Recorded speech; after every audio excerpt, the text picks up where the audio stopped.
A network segment is connected behind R2.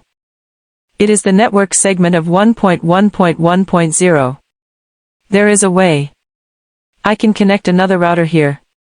Configure 1.1.1.1 for this interface.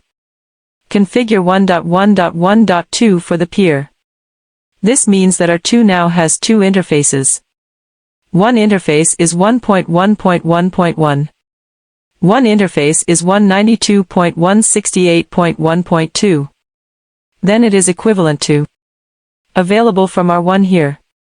Access to the 1.1.1.0 network segment of the backend, which is equivalent to I want to simulate now. There is a network segment behind, whether it's a PC or a device. In short, a new network segment has been added here. I hope that the simulation can reach this network segment. It is equivalent to adding a new network segment, but it is relatively cumbersome. When going to configure, I want to pull an extra device. Power on the device. Name it. Configure it with an interface address. Then configure an address for its interface. Represents that there is now a network segment. This way is troublesome. So when we experiment, would not choose this method. The way we choose is open a loopback interface on this device. Configure an address for the loopback interface. That means there is a corresponding network segment behind this device. Then we don't need to pull another device. No need to configure an internet address for it. This means that the rear of the device is now equivalent to a router's virtual interface. Configure an IP for this virtual interface. Then this interface has an advantage. Just never down. This interface will not be down, because the interface will be damaged. But the virtual interface will not be damaged. There is such an interface on this device. Then often for routers, the address of this interface. We can also use telnet to this device. Debug it. But this interface, not for experiments. We will learn many configurations in the future. The relevant configuration inside will use the loopback interface. But at the CCNA stage, if we choose the loopback interface, just use it to simulate a network segment. We can do it in two ways. One is the loopback interface on the device. One is the interconnection interface. There will be some difference between the two. But usually, the loopback interface is not used much. This is the content of NP. That is, it's not just for experimentation. Right now such an experimental phenomenon was simulated. I first configure the address of the device base. It is slightly slower. Do not worry. We come in now. You can give it a name. For example, this is called R2. First configure the address. We configure a left interface. Enter the 00 interface of R2. 192.168.1.2. 24-bit mask. OK. We now open the interface. This is the 00 interface. After that, you need to enter the lookback interface. The way we get in is interface lookback. Usually enter from 0. Configure an IP address. 1.1.1.1. The mask is 4255. Because I want it to be an exact address. And the loopback interface does not need to manually, no shutdown. It is enabled by default. After that, we need to advance to the 00 interface. I need to turn off the function of the device first. That is, first off ARP proxy. Because normally, other equipment from some manufacturers, this function is not enabled by default in the interface. So we close. The same goes for the device on the left. Go to the interface and configure an IP.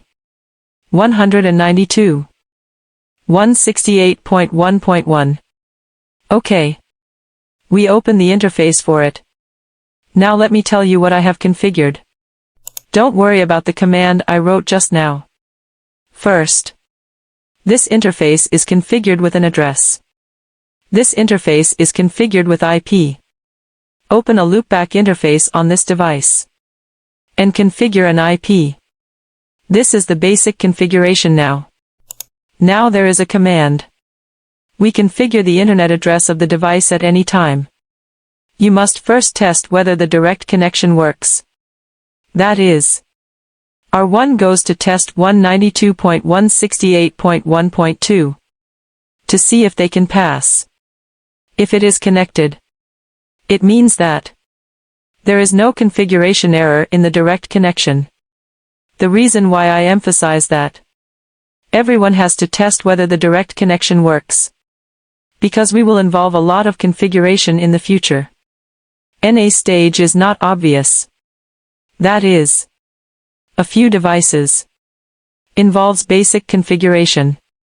When you learn NP and IE in the future, you will find there is a large amount of configuration nesting. If you end up with an interface address misconfigured, then there will be a lot of things that need to be changed. So develop a good habit in the early stage. As long as the address is configured, it is necessary to test the direct connection. Now it is connected to the peer. I want to write a static route locally to point out. We still have to enter the configuration mode. IP route. Assumption 1.1.1.1. Go to a precise address. The mask is also 4255. Now write an outgoing interface. If you want to go to 1.1.1.1 now, you have to come out from the 00 interface. I just write an E00. You can view this configuration in the device. Show IP route. You can see this route here. Go to 1.1.1.1. Now go out from the 00 interface. But it's not the same as other routes. It has no next hop. That is, now this exact host from this interface. Then we now still need to check the situation of some other interfaces. I ask you a question. Now if I go to ping an address like this, do you think it works? Okay. Can't communicate. Let's check. Check the 00 interface on R1. Here is a MAC address. This is the MAC for the R1 device. Let's also look at the MAC on the R2. For example, a MAC with interface 00. Here we can see its MAC is in this location. This is the MAC of the R2 interface. This is the MAC of the E00 interface of both devices. We can come here and test. Ping 1.1.1.1. Anyway, now there is routing. Let's see if it works. Unreasonable. If it works now, it means I go to ping a 1.1.